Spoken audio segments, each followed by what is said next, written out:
나의 주 나의 하나님이란 제목으로 하나님 말씀 전하도록 하겠습니다. 예수님은 우리 죄를 위해 고난과 수치를 당하시고 십자가에서 숨을 거두십니다. 그러나 예수님은 무덤에 머물러 계시지 아니하시고 3일 만에 부활하십니다. 부활하신 예수님은 40일 동안 그 부활의 몸으로 제자들을 만나시고 함께 식사를 하시고 또한 함께 대화를 나누십니다. 지난 주간이 고난 주간이었다고 한다면 이번 주간 그리고 앞으로의 40일 동안의 기간은 매 주일을 부활 주간으로 맞이해도 됩니다. 그렇게 보내셔도 됩니다. 우리는 이 기간을 통해 부활하신 예수님의 흔적을 살펴보면서 마음껏 기뻐하고 즐거워하며 감사하는 기간으로 삼아야 옳습니다. 그러나 처음 부활의 소식을 접했던 제자들은 무덤에 있어야 할 예수님의 시신이 없고 그분이 부활하셨다는 그 일로 인해서 두려워했고 집안에 숨어들었고 마음의 문까지도 꼭 닫고 있어야 했습니다. 그런 그들을 보시고 부활의 예수님께서 오셔서 제일 처음 선포하신 말씀은 너희에게 평강이 있을지어다입니다. 우리 19절의 말씀 한번 같이 읽어보도록 하겠습니다. 시작. 이날 곧 안식 후 첫날 저녁 때에 제자들이 유대인들을 두려워하여 모인 곳에 문들을 닫았더니 예수께서 오사 가운데 서서 이르시되 너희에게 평강이 있을지어다. 문이 닫혔고 그들의 마음 문까지도 닫혀 있었는데 예수께서 가운데 오사 그들의 중심 가운데 오사 너희에게 평강이 있을지어다 말씀하셨습니다. 그런데 만약 오늘날 부활의 예수께서 우리 가운데 오셔서 말씀하신다면 이렇게 말씀하실 것 같습니다. 너희 가운데 기뻐하고 즐거워하는 믿음이 있을지어다. 정말 이 부활의 기쁨을, 이 부활을 기뻐하고 즐거워하며 마음으로 믿느냐 우리에게 책망하시며 물으실 것 같습니다. 우리 가운데 죽으시고 다시 살아나신 이 놀라운 역사적 사실로 인하여 진심으로 흥분하고 믿기를 우리 주님이 바라십니다.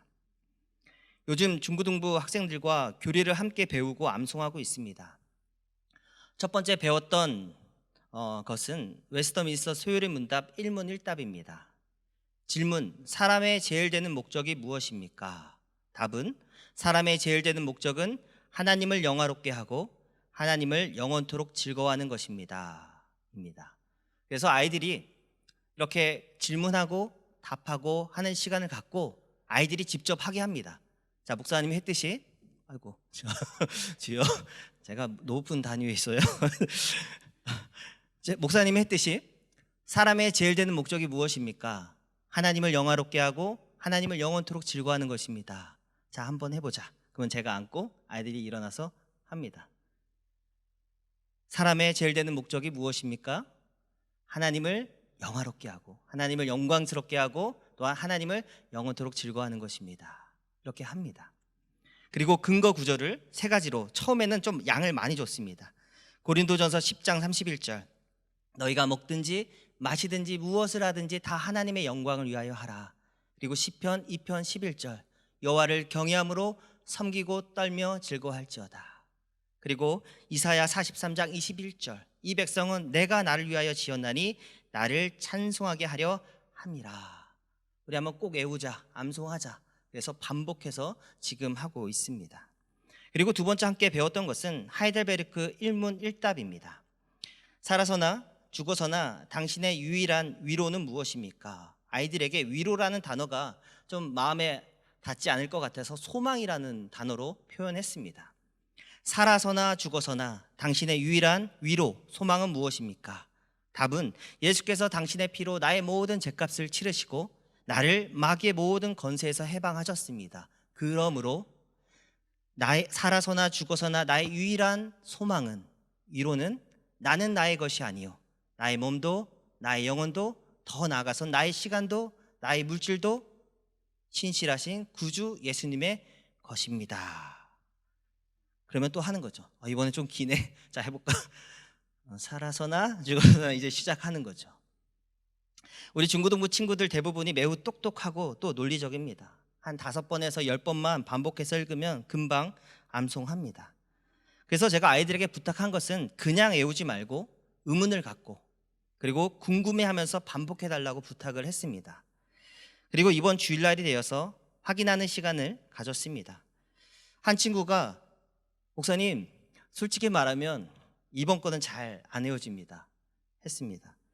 그래서 왜? 라고 물어보니 목사님, 이건 사실이잖아요.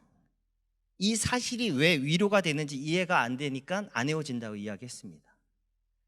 일단 이 친구의 질문 자체가 너무 좋았습니다. 그래서 제가 그 친구의 말을 받아서 이것이 역사적인 사실이니까 위로가 되는 거야 라고 대답해 줬습니다. 한번 생각해 보자. 세상 사람들은 사실 아닌 거에 위로를 받고 소망을 받아. 그리고 친구 중에는 가상 게임에서도 위로를 받고 소망을 받고 재밌어서 밤을 새서 하잖아. 근데 이거는 사실이니까 위로가 되는 것이 아닐까 하니까 친구가 이해가 됐는지 저와 몇 번 반복하고 나서 바로 암송을 했습니다. 좋은 질문은 그 자체 안에 답이 있다고 합니다. 이건 사실이잖아요. 그 말이 저는 너무 신선하고 되게 충격적이었습니다. 사실 그 자체의 내용이 위로가 된다라는 것입니다. 우리 중고등부 학생들, 10대 아이들, 또한 저도 10대 때 교회에서 그동안 배운 예수께서 나의 죄를 위해 죽으시고 다시 부활하신 이 말씀이 적어도 이 친구는 역사적인 사실로 받아들인다는 부분에서 저는 일단 소망이 있구나라는 생각이 들었습니다.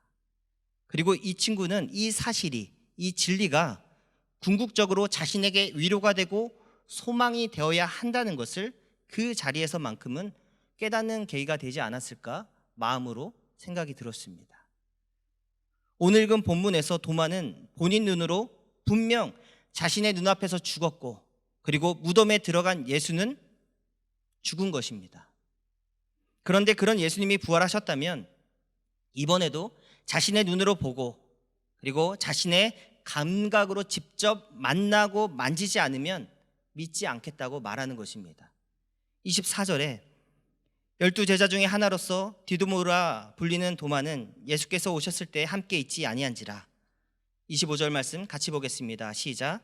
다른 제자들이 그에게 이르되 우리가 주를 보았노라 하니 도마가 이르되 내가 그의 손에 못자국을 보며 내 손가락을 그 못자국에 넣으며 내 손을 그 옆구리에 넣어보지 않고는 믿지 아니하겠노라.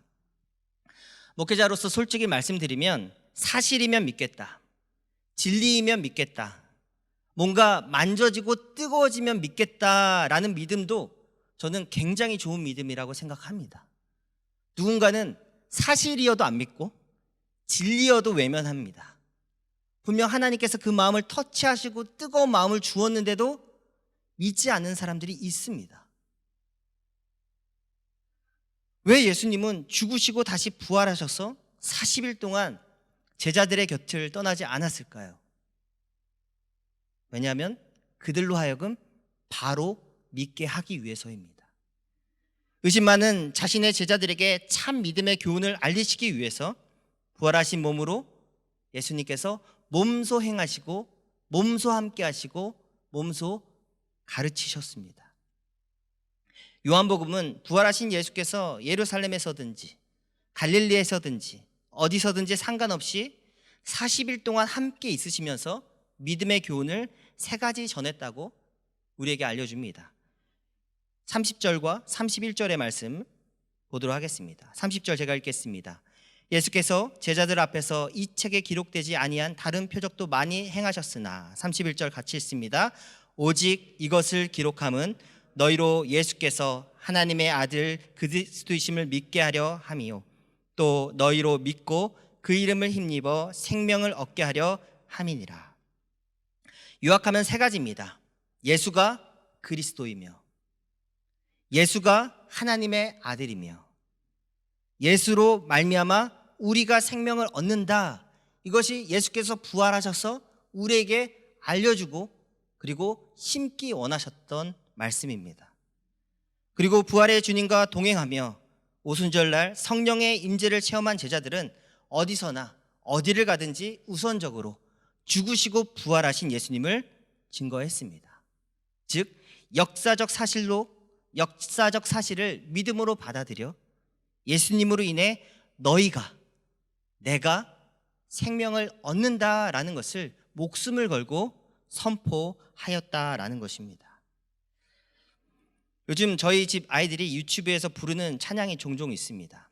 가사 중에 전능하신 하나님이란 가사가 있습니다.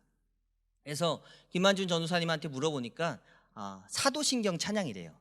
전능하신 하나님이, 이것을 예원이와 시온이가 부릅니다. 근데 한 번은 저희 집 딸이 전능하신 그 하나님이란 자리에 전능하신 할머니 이렇게 너무 당황했습니다. 그리고 전능하신 할아버지 하지 못하게 하니까 더하고 웃고 막 자지러지는 것입니다. 근데 저는 그 아이가 웃고 떠드는데 소름이 돋았습니다. 하나님이 전능하신 건 괜찮은데 할머니가 전능하고 할아버지가 전능하면 이건 심각한데, 그리고 무서웠습니다. 우리 아버지가 전능하면 안 되는데 이런 생각이 들었습니다. 영화 중에 브루스 올마이티라는 영화가 있습니다. 여기 나오는 주인공 짐 캐리라는 주인공이 있습니다. 그 사람이 어느 날 전지전능한 주인공이 됩니다. 주인공 얼굴 자체에서 풍기는 이미지가 굉장히 익살스럽고 또한 장난꾸러기 기질이 보이고 있어서 짐 캐리가 전능하다는 영화 설정 자체에서 오는 재밌고 흥미로운 점 때문에 영화가 기대되고 보면 볼수록 재미있었습니다. 그런데 만약 내가 혹은 우리 아버지가, 우리 할머니가 전능한 것은 전혀 다르게 다가왔습니다. 만약 사람이 전능하면 왜 무섭죠? 그 사람의 성품이 믿을 수가 없기 때문입니다. 변하기 때문입니다. 이번 세례와 입교를 위한 문답 교육을 통해서 하나님만이 가지시는 특성이 무엇입니까? 라는 질문이 있어서 우리 중고등부 아이들 교리 교육을 시키면서 약자를 따서 외우게 했습니다. 자불완전 영전전. 이렇게 외워라. 자불완전 영전전. 자존성, 불변성, 완전성, 영원성, 전지성, 전능하심. 자존성이 무엇입니까? 하나님은 스스로 계시는 분. 그리고 불변성, 하나님은 변함이 없으시는 분. 또 완전성, 하나님은 완전하신 분. 영원성, 하나님은 영원하신 분. 전지성, 하나님은 모든 것을 아시고, 그리고 하나님은 모든 것에 능하신 전능성. 그래서 자불완전 영전전 외워라. 교리교육 평생 이게 마지막일 수도 있다, 외우자 했습니다. 하나님은 전지전능하십니다. 이것이 감사한 거죠. 우리 하나님은 모든 것을 아시고 모든 것에 능하신데 온전하시고, 그리고 그 성품이 변함이 없으십니다. 그러니까 감사한 거죠. 물론 저희 아버지, 저희 어머니, 우리 아이가 노래 부르면서 제가 놀라긴 했지만 좋은 분 맞습니다. 그러나 하나님만이 가지시는 이 변함 없으심과 완전하심이 없이 전능하기만 하다면 그것은 정말 무서운 것입니다. 사실 오늘 도마가 자신이 직접 보고 직접 만지면 믿겠다는 믿음도 굉장히 좋은 믿음 맞습니다. 그러나 사람의 감각에 의지한 그 믿음은 불완전하고 신뢰하기가 어려운 것도 100% 맞습니다. 우리는 예수님의 12제자 중에서 베드로, 야고보, 요한, 가룟, 유다 외 다른 제자들은 어떠한 성향과 성격을 가지고 있는지 성경 기사만을 가지고는 정확하게 알기가 사실 어렵습니다. 디도모라 불리는 도마도 마찬가지입니다. 도마에 대한 기사는 요한복음에만 나옵니다. 11장, 14장, 그리고 오늘 본문 20장에만 나옵니다. 요한복음 11장에 나오는 이야기를 보면은 죽은 나사로를 살리러 가자는 예수님과, 그리고 이미 죽은 나사로를 어떻게 할 수 있느냐라는 제자들과의 대화가 한참 이어지고 있는데, 그때 갑자기 도마가 끼어들어 전혀 맥락 없이 이야기를 던집니다. 요한복음 11장 6절에 디도모라 하는 도마가 다른 제자들에게 말합니다. 우리도 주와 함께 죽으러 가자. 이게 무슨 뚱딴지 같은 소리입니까? 예수님하고 제자들하고 지금 대화가 한참 하고 있는데 갑자기 야, 우리도 주와 함께 죽으러 가자. 우리 주변의 친구들 중에도 이런 친구가 있어요. 이야기의 흐름 가운데 전혀 맥락 없이 끼어들어서 야, 우리 그럼 그거 할까? 아니 우리 지금 그거 얘기한 거 아닌데? 이런 친구들이 있어요. 이때 도마의 말에 예수님도 그 어느 제자도 아무 반응을 못 해줍니다. 썰렁하게 그렇게 흘러갑니다. 또한 요한복음 14장에 도마가 다시 등장합니다. 예수님께서 너희 마음에 근심하지 말아라. 내가 너희를 위하여 한 곳을, 한 집을 예비할 것이다 라는 매우 감동적인 말씀을 하고 계셨습니다. 그리고 그때 다시 도마가 예수님의 이야기에 끼어들어 질문합니다. 매우 뜬금없는 질문이지만 굉장히 중요하고 핵심적인 질문을 합니다. 5절에 도마가 이르되 주여 주께서 어디로 가시는지 우리가 잘 알지 못하거늘 그 길을 어떻게 알겠습니까? 예수님이 가시는 그 예비하신 길을 우리가 어떻게 가겠습니까? 질문합니다. 예수님은 도마의 그 예기치 않는 질문에 오고 오는 모든 세대가 절대로 잊지 못할 예수님의 답변을 듣게 됩니다. 6절의 말씀 우리 한번 같이 읽어보겠습니다. 시작. 예수께서 이르시되 14장 6절입니다. 없군요. 자, 요한복음 14장 6절 제가 읽어드리겠습니다. 예수께서 이르시되 내가 곧 길이요 진리요 생명이니 나로 말미암지 않고는 아버지께로 올 자가 없느니라. 이미 다 암송하고 계신 말씀이죠. 같이 한 번만 더 읽어보겠습니다. 시작. 예수께서 이르시되 내가 곧 길이요 진리요 생명이니 나로 말미암지 않고는 아버지께로 올 자가 없느니라. 도마의 이 뜬금없는 질문 때문에 예수님의 이 놀라운 답변, 우리가 늘 마음에 깊이 새기고 감동하는 이 말씀이 나온 것입니다.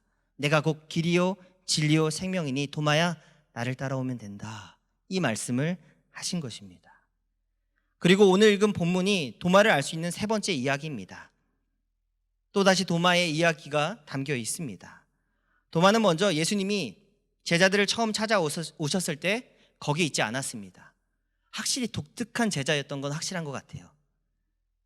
그리고 누구나 생각하고 던질 수 있는, 일반인들은 누구나 던질 수 있는 질문을 합니다. 내가 보고 내가 만지지 않고는 나 믿을 수 없다. 제자들에게 선언한 거죠. 그리고 26절, 여드레가 지나서 일주일의 시간이 지나갑니다. 여드레를 지나서 제자들이 다시 집안에 있을 때 도마도 함께 있고 문들이 닫혔는데 예수께서 오사 가운데 서서 이르시되 너희에게 평강이 있을지어다 말씀합니다.